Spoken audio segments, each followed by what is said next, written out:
In 1944, the skies over the Pacific belonged to no one. The Americans ruled the seas, but Japan ruled the air above its homeland, or so they believed. Every time the Allies tried to strike the Japanese mainland, the results were the same. Heavy losses, limited damage, and a message from Tokyo that echoed across the empire. The Americans will never reach us. They believed in their island's protection, the vast Pacific, the kamikaze spirit, and above all, their air defense network. To them, American bombers were big, clumsy targets. And when they first heard rumors about a new U.S. aircraft, one so large it could carry 10 tons of bombs halfway across the world, Japanese officers laughed. "A flying fortress that can't be shot down," they joked. "Let them try." They didn't realize the Americans already had, and that this new bomber wasn't just another plane. It was a B-29 Superfortress, the most advanced weapon the world had ever seen. The B-29 was a monster of the sky.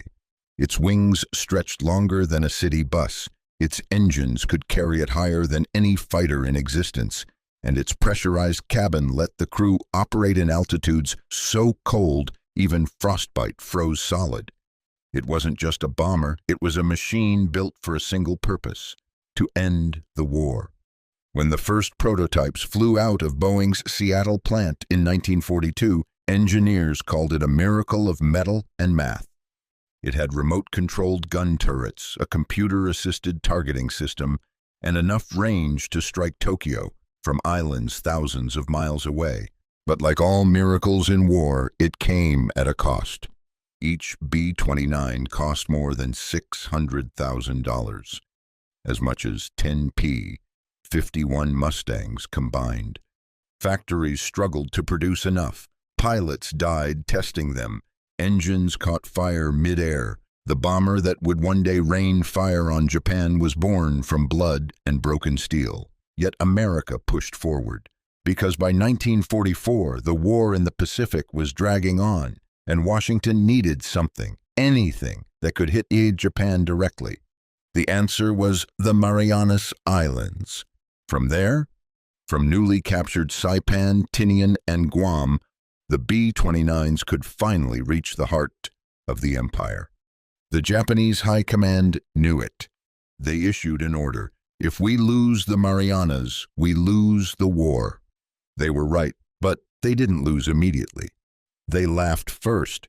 When the first wave of B-29s appeared over Japan in the summer of 1944, people ran to rooftops and stared in disbelief. They were massive, shining silver giants flying higher than any Zero could reach. Anti-aircraft fire burst below them like fireworks, but the bombers kept flying. At first, their attacks were clumsy. Bombs missed targets by miles. Engines overheated. Crews got lost in jet streams no one had ever flown through before. Japanese propaganda mocked them relentlessly. "The Americans send toys to scare us. Their bombs fall on trees, not factories." But inside the Pentagon, General Curtis LeMay wasn't laughing.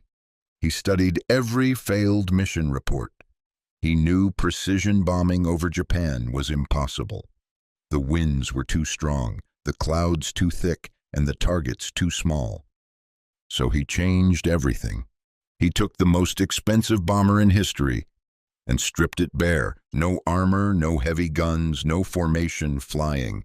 He ordered them to fly low at night and carry incendiaries, weapons designed not to destroy buildings but to burn entire cities.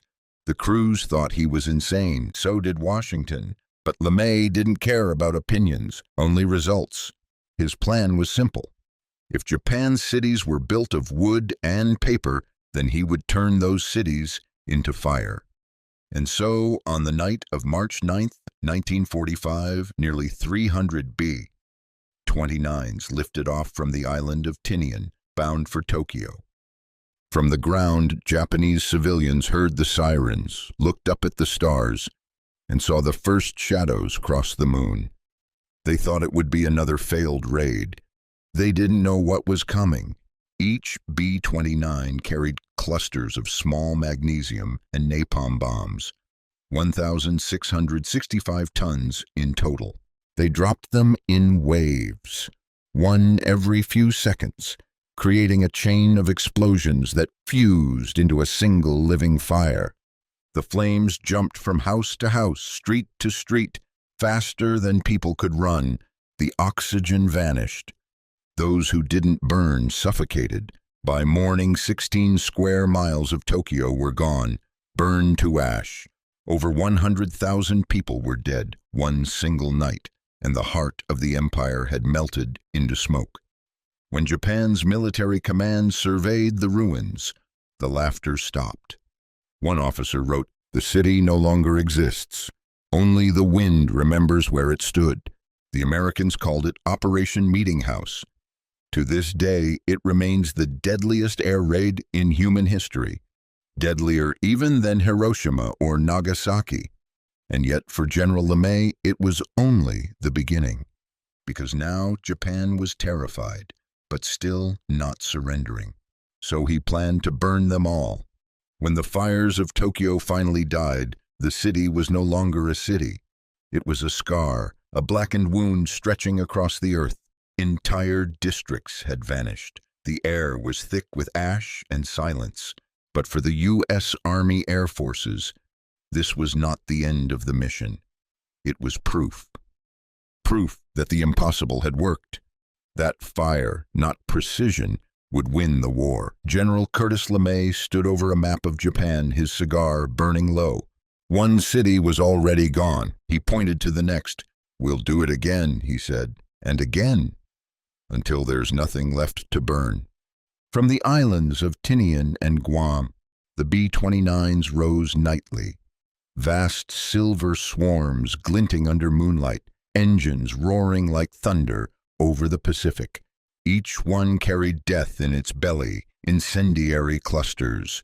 M69s filled with napalm gel, designed to burst open and crawl across surfaces like liquid fire. Their targets were not military bases or shipyards. They were neighborhoods, homes, places where factories had been built into living rooms and kitchens. Japan's war machine depended on its people. Small workshops making aircraft parts, families weaving parachute cords in their homes. LeMay's logic was brutal but clear. Destroy the homes, destroy the war. And so the campaign began. Nagoya was next, then Osaka, Kobe, Yokohama. Night after night, the skies above Japan turned red. Columns of smoke rose 20,000 feet high, visible to the crews as they banked back toward the sea. The flames burned so bright that pilots flying 200 miles away could see them reflected off the clouds. Down below, the firestorms consumed everything. Oxygen was ripped from the air as the flames created their own winds. Tornadoes of fire that sucked people off their feet, pulled entire buildings into the inferno, and melted the streets beneath them. In Osaka, the heat fused glass bottles together like wax. In Kobe, the harbor boiled. The wooden cities of Japan were turning into one vast furnace. By summer, 67 cities had been bombed. Most were gone, burned flat, nothing but ashes and concrete shells. Millions were homeless, food supplies collapsed. But still, Japan refused to surrender. The emperor's generals believed they could negotiate. They told the people to endure the unendurable. They didn't understand that endurance was no longer possible. For the Americans, the missions became a routine of horror.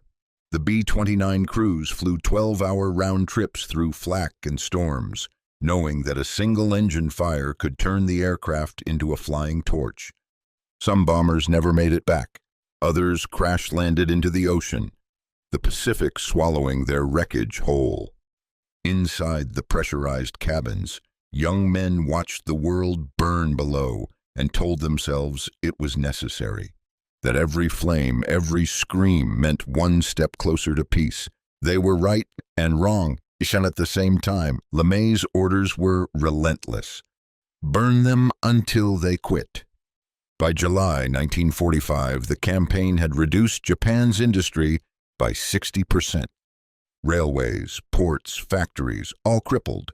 But the army still stood, and the government refused to yield. The laughter that once greeted the B-29 had long turned to terror. Children hid in tunnels when they heard the engines. Civilians in the countryside stared at the sky, praying the formation would pass them by. The B-29 had become a ghost, a symbol of fire and death that haunted Japan's nights. One night over Toyama, a small industrial city on the west coast, a Japanese anti-aircraft unit opened fire as usual. Tracer rounds climbed toward the bombers, but none hit. The crews released their payload, napalm raining down in waves. Within 2 hours, 99% of the city was gone. When the fires finally burned out, an officer walked through what was left and said, "There is no Toyama, only smoke where Toyama used to be." In Washington, the tone shifted. The bombing campaign was effective, devastatingly so, but questions began to rise. How much fire was enough? How many lives had to burn before the war ended? LeMay gave the only answer he could. "If we lose," he said, "we'll be tried as war criminals. But if we win, history will call it strategy." He was right. The line between necessity and destruction had blurred. And in the skies above Japan, that line vanished completely. By August, only a handful of cities remained untouched: Hiroshima, Nagasaki, Kokura. The B-29s had burned nearly everything else. But America had built one more weapon, one that didn't just burn cities, it erased them. The aircraft chosen to deliver it was another B-29. Its nose painted with a name history would never forget: Enola Gay. It would soon carry a bomb unlike any other, and with it, the end of an empire. By August 1945, the war in the Pacific had become a nightmare with no end. Japan's cities lay in ruins. Millions were homeless. Industry had collapsed. And yet, the empire would not surrender. The Allies prepared for an invasion. The plan, codenamed Operation Downfall, would send over 5 million men across the sea. Estimates predicted more than 1 million Allied casualties, and far more Japanese dead. For President Harry S. Truman, that number was unacceptable, so he authorized a weapon unlike any the world had ever seen. It wasn't fire, it wasn't steel, it was something that split the very fabric of the universe. The Manhattan Project had given birth to it, a bomb of pure fission, a sun condensed into metal, and the machine chosen to deliver it was the B-29 Superfortress. On the island of Tinian, under the cover of secrecy, one bomber stood apart from the rest. It gleamed under floodlights, its aluminum skin polished to a mirror shine. Painted on the nose was a simple name, Enola Gay, after the pilot's mother. Colonel Paul Tibbets, 30 years old, was chosen to lead the mission. He'd flown bombing runs over Europe, trained hundreds of pilots, and knew the B-29 like it was part of him, but this mission was different. There would be no escort, no defense, and no second chance. The bomb they carried, Little Boy Bernchong, weighed over 9,000 pounds. It wasn't just a weapon, it was history in a steel casing. At 2:45 a.m. on August 6, 1945, Enola Gay lifted off from Tinian. The engines roared against the humid night, propellers slicing the darkness. A handful of men aboard: Tibbets, Bombardier Thomas Farabee, Weaponeer William Parsons, and their crew, each carrying a secret none dared speak aloud. The flight took 6 hours. They climbed to 31,000 feet, high above the clouds, high above any fear. Below them, the Pacific shimmered like glass. Their target, Hiroshima, an industrial city of 350,000 souls. Its factories built warships and weapons. Its streets were crowded with workers and families who believed the war was still far from home. At 8:09 a.m., The bombardier sighted the city through his Norden bomb sight. "Target in sight," Farabee reported. Tibbets gave the order, "Bomb away." At exactly 8:15 a.m., the Enola Gay released the world's first atomic bomb. It fell for 43 seconds. Then, without warning, the sky split open. A flash brighter than 1,000 suns erupted over the city. The crew, even with protective goggles, flinched as light filled the cabin. Seconds later, a shockwave slammed into the aircraft, a massive jolt that made the plane shudder like it had hit a wall of air. Below them, Hiroshima ceased to exist. The blast radius stretched for miles. Temperatures reached over 4,000 degrees Celsius. People within a mile of the epicenter simply vanished. Their shadows burned into the concrete walls behind them. The city caught fire in seconds. Wood, paper, flesh, everything burned together into one roaring storm. Within minutes, Hiroshima was gone. When the Enola Gay banked around to observe the damage, the men stared in silence. Where a city had once stood, there was now only a rising pillar of smoke, black at its base, glowing orange at its heart, and crowned with a vast mushroom cloud stretching toward the heavens. The world had never seen anything like it. Back on Tinian, Tibbets and his crew landed to a hero's welcome. Cheers, cameras, applause. But none of them smiled. They had followed orders. They had ended something, and begun something else entirely. 3 days later, on August 9th, another B-29 boxcar, flown by Major Charles Sweeney, carried the second bomb, Fat Man, toward Kokura. Clouds obscured the city, so the plane turned toward its secondary target, Nagasaki. At 11:02 a.m., the second atomic bomb fell. Another flash, another shockwave, another city gone. In less than a week, 200,000 people were dead. The Japanese government, unable to comprehend what had happened, gathered in an emergency meeting. Some demanded to fight on. Others realized resistance was suicide. On August 15th, Emperor Hirohito broke centuries of silence. His voice, broadcast across Japan, was the first his people had ever heard. He said, "We must endure the unendurable." Japan had surrendered. The war was over. For the men who had flown the B-29s, it was victory, but not triumph.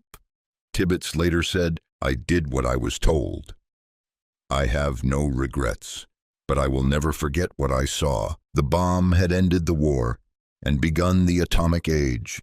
The same aircraft that once carried fire over Tokyo had now carried the sun itself, and humanity realized too late that there was no going back. They laughed at the B-29 when it first appeared in the sky, a silver ghost too big to fight, too slow to fear.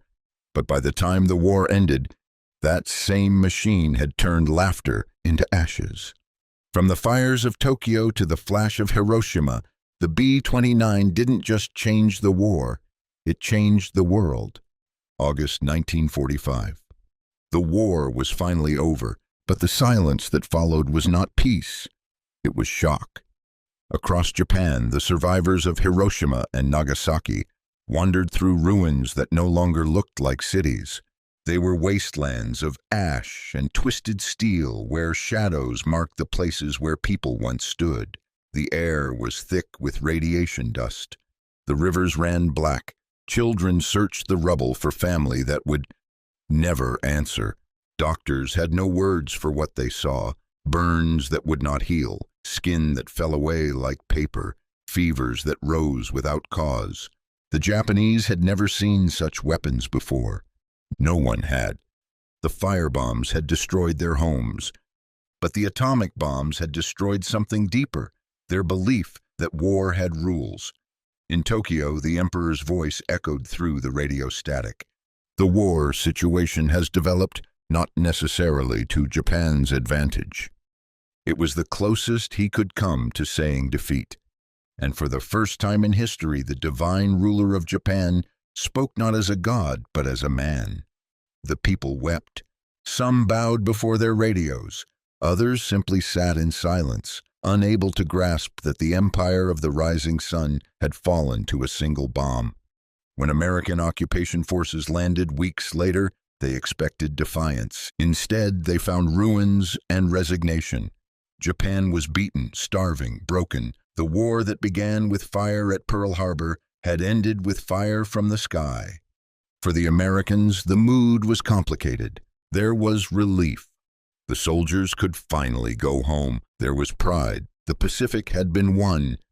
But beneath it all, there was unease. The photographs from Hiroshima circulated through the press. Melted streets, burned bodies, children without eyes. For many, it was the first time they questioned what victory really meant. Even the men who flew the B-29s felt it. Colonel Paul Tibbets, pilot of the Enola Gay, would spend the rest of his life answering one question. Do you regret it? His answer never changed. No, I was doing my duty. It ended the war. It saved lives. And yet those who looked into his eyes often saw something else. Not guilt, but gravity. The awareness that in one morning he had witnessed humanity's darkest and brightest moment at once. General Curtis LeMay, the architect of the firebombing campaign, said it bluntly years later, "If we'd lost the war, I would have been tried as a war criminal." He wasn't exaggerating. By the end of his campaign, nearly 500,000 Japanese civilians had been killed by fire alone, entire generations erased. And yet, in the logic of total war, his actions were seen as necessary, the lesser evil that ended something far worse. History would never fully agree. As the occupation began, Japan rebuilt from nothing. American soldiers walked through streets lined with people too hungry to hate them. The two nations that had once sworn to destroy each other now began to rebuild side by side. Factories reopened, cities rose again from the ashes, and a new Japan was born, one that swore never to wage war again. But the memories remained, the smell of burning paper, the sirens that preceded fire, the sound of a single engine that meant death was coming.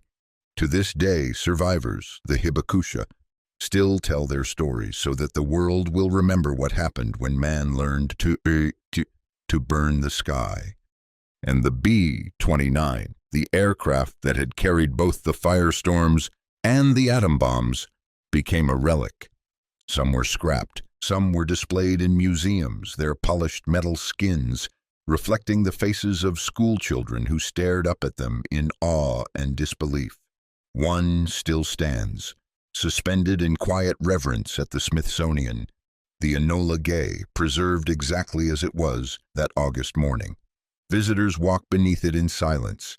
Some whisper, some can't speak at all, because to look at it is to see the thin line between invention and annihilation, between brilliance and horror. The B-29 had begun as a symbol of American ingenuity, a machine so advanced the enemy laughed at its very existence. But it ended as something else entirely, a reminder that power, once unleashed, cannot be taken back. The laughter that greeted it in 1944 had long turned to silence by 1945. Silence that still lingers in the ruins, in the archives, in the memories of those who survived. The Japanese laughed at the B-29 when it first appeared, a flying fortress too big, too bold, too slow to fear. But when the bombs fell, laughter turned to fire and the sky itself became their enemy. From the ashes of Tokyo to the flash of Hiroshima, the B-29 ended the war, but it also ended an age. For in that moment, humanity learned how easily the sky can burn.